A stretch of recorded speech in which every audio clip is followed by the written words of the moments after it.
এই ভাইৰাছটোতো প্ৰিভিলেঞ্চটো আছেই, ইভেন আমাৰ আগৰ পৰাই আছে। ডিব্ৰুগড়ত অলৰেডি আজি 10 বছৰ ধৰি 110টামান এনেকুৱা ডাটা আছে।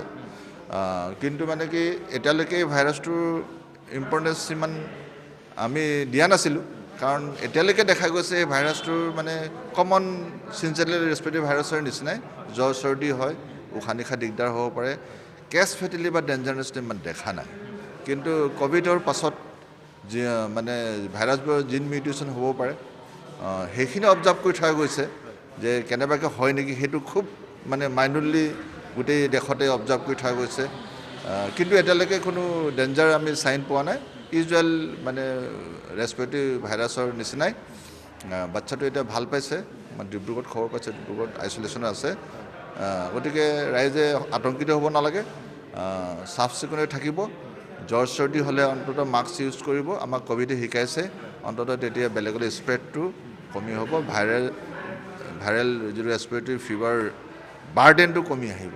যেহেতু চাইনাত উৎপত্তি হয় ভাইৰাছটো, ইয়াত অসমত ধৰা পৰিছে, এতিয়া নতুনকৈ ধৰা পৰিছে বুলি কিছুমান আশংকা আছে। নাই, ভাইৰাছটোতো স্প্ৰেড হৈ আছে অল অভাৰ।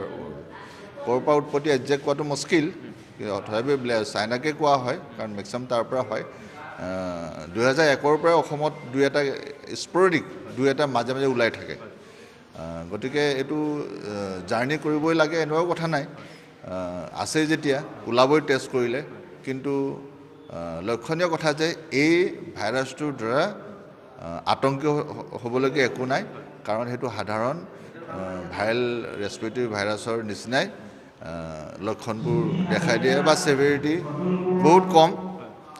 এই বাচ্চাটো সেই ভাইৰাছটো লগাৰ কাৰণে খুব চিৰিয়াছ হ'লে আমি তেনেকৈ ভবা নাই, কাৰণ কিছুমান ভাইৰেল ফিভাৰৰ বা ভাইৰেল ৰেছপিৰেটৰী ডিজিজৰ দুই এটা এজমা নিচিনা কমপ্লিকেশ্যন হয়েই, তেনেকৈ সেই ল'ৰাটোক আমি পঠাবলগীয়া হ'ল।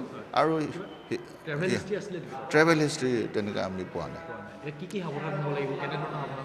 অন্ততঃ ফ্ৰিকুৱেণ্টলি হাত ধুব লাগে, কাৰণ হাতেই য'তে ত'তে স্পৰ্শ কৰে, কাৰণ হাতৰ পৰা আমি নাকলৈ স্পৰ্শ কৰোঁ, এইটো ৰেছপিৰেটৰী টাইপৰ ভাইৰাছ। গতিকে এইখিনিত ভাইৰাছটো আহি গ'লেই ভিতৰলৈ সোমাব।